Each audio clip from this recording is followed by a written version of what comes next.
കണ്ണെത്തുന്നിടത്ത് കൈയെത്തുന്നില്ല. ഇതാരെക്കുറിച്ച് പറഞ്ഞാണെന്നറിയോ? വിരാട് കോഹ്ലിയെക്കുറിച്ച്. ഇന്നത്തെ പത്രങ്ങളിലും അതുപോലെ തന്നെ സോഷ്യൽ മീഡിയയിലും ഒക്കെ കണ്ടതാണ് വിരാട് കോഹ്ലിയെക്കുറിച്ചുള്ള പരാമർശം.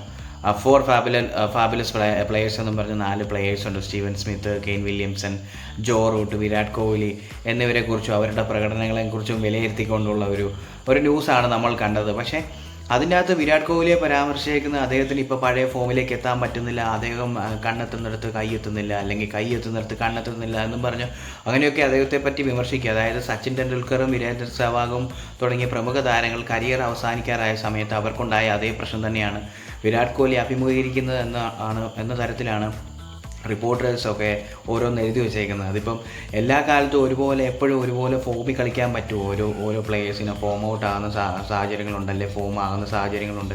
എപ്പോഴും മറ്റേ സ്വിച്ചിട്ട പോലെ പറ്റുന്ന സാഹചര്യമാണോ? അപ്പോൾ അദ്ദേഹത്തെ ഓരോരുത്തർക്കും ഓരോ ദിവസമുണ്ട്. ആ ദിവസങ്ങളിൽ ഇപ്പം ചില സമയങ്ങളിൽ വിരാട് കോഹ്ലി പറയുന്ന പോലെ പഴയ പോലെ ചില സമയങ്ങളിൽ ഫോം ഔട്ട് ആകുന്ന സാഹചര്യങ്ങളുണ്ട്. പക്ഷേ എന്നാലും അദ്ദേഹം ഫോം ഔട്ട് ആണെന്നും പറഞ്ഞ് മുറവിളി കൂട്ടുന്നവർക്കല്ല അന്നേരം നമ്മൾ ഈ പറഞ്ഞ പോലെ വയർ നിറച്ച് കൊടുക്കുന്ന പരുവത്തിലേക്ക് അദ്ദേഹം നല്ല രീതിയിൽ റൺസ് കയറ്റുകയും നമ്മളത് കാണുന്നതാണ്. നമ്മൾ ഈ അദ്ദേഹത്തിൻ്റെ പഴയകാല കളികൾ എന്നല്ല, ഈ അവസാനം കളിച്ച കളികളിലൊക്കെ നമുക്ക് ഏകദേശം കാണാമെന്നാണ്. ഫോം ഔട്ട് ആണെങ്കിൽ പോലും ഇടയ്ക്ക് ഒരു ഒറ്റ കയറ്റം കയറുന്നത് നല്ല രീതിയിൽ തന്നെ അദ്ദേഹം സ്കോർ കയറ്റുന്നതാണ്. പിന്നെ അദ്ദേഹത്തിൻ്റെ ഒരു അഗ്രഷൻ എന്ന കാര്യത്തെക്കുറിച്ച് നമുക്കൊന്നും പറയേണ്ട കാര്യമില്ല. ഫീൽഡിൽ അദ്ദേഹം ടെററാണ്, ഒന്നും പറയാനില്ല.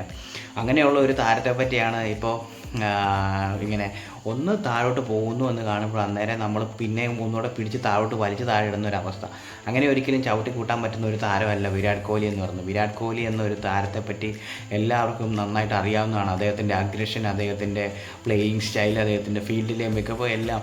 അങ്ങനെ ഒരു താരത്തെ പെട്ടെന്ന് അടിച്ച് താഴെ ഇടുക എന്ന് പറഞ്ഞു കഴിഞ്ഞാൽ അങ്ങനെയൊന്നും നടക്കുന്ന കാര്യമില്ല. ഇനിയിപ്പം രണ്ടാമത്തെ ബംഗ്ലാദേശുമായിട്ടുള്ള 2ാം ടെസ്റ്റ് നാളെ മുതൽ സ്റ്റാർട്ട് ചെയ്യാൻ പോകുക, അല്ലെങ്കിൽ അടുത്ത് വരും ദിവസങ്ങളിൽ ഇനി ബംഗ്ലാദേശുമായിട്ടോ അല്ലെങ്കിൽ മറ്റ് ടീമുകളൊക്കെ ആയിട്ടുള്ള മത്സരങ്ങളുണ്ട്. അപ്പോൾ അദ്ദേഹത്തിൻ്റെ സ്കോറിങ് ഇപ്പം ഏകദേശം ആൾക്കാർ ഈ അദ്ദേഹത്തെ വലിച്ച് താഴെ ഇടുന്ന സമയങ്ങളിൽ അദ്ദേഹം കയറി വരുന്നത് എന്നാ പറയുന്നത്, തോറ്റാലും ജയിച്ചാലും മീശയെ മുറുക്കെന്ന് പറയുന്ന ഒരു സെറ്റപ്പിൽ അദ്ദേഹം മീശയെ മുറുക്കിയല്ല, മീശ എന്താ പറയുന്നത്, മീശ പിരിക്കുന്ന ഒരു സാഹചര്യം ഇല്ലെങ്കിൽ പോലും അദ്ദേഹത്തിൻ്റെ ഒരു എന്നാ പറയുന്നത് നല്ല സൂപ്പറായിട്ടുള്ളൊരു തിരിച്ചുവരവ് എപ്പോഴും ഉണ്ടാകുന്നതാണ്. അദ്ദേഹം അത് എപ്പോഴും കാണിക്കുന്നതാണ്. ഫീൽഡിലെ അഗ്രഷൻ, ബാറ്റിങ്ങിലെ അദ്ദേഹത്തിൻ്റെ ക്ലാസിക് കവർ ഡ്രൈവുകളൊക്കെ നമ്മൾ കാണുന്നതാണ്. അദ്ദേഹത്തിൻ്റെ എന്താ പറയുന്നത്, അദ്ദേഹം ക്രീസിലേക്ക് വന്നു കഴിഞ്ഞാൽ തന്നെ നമുക്കത് ഭയങ്കരമായ ഒരു ആവേശമാണ് കളി കാണാൻ. അല്ലെങ്കിൽ അദ്ദേഹം ഫീൽഡിലുണ്ടെങ്കിൽ തന്നെ വളരെ തണുത്ത് നിൽക്കുന്ന ഒരു കളിയാണെങ്കിൽ അത് ചൂടാക്കാനും അത് ഫീൽഡിലെ അഗ്രഷൻ കൊണ്ടും അങ്ങനെയൊക്കെ അദ്ദേഹത്തിൻ്റെ ഒരു കളി തിരിച്ചു പിടിക്കാനുള്ള മികവ്, അല്ലെങ്കിൽ എങ്ങനെ പറയുന്നത്, നമ്മൾ പറയുന്നത് ചേസ് ചെയ്ത്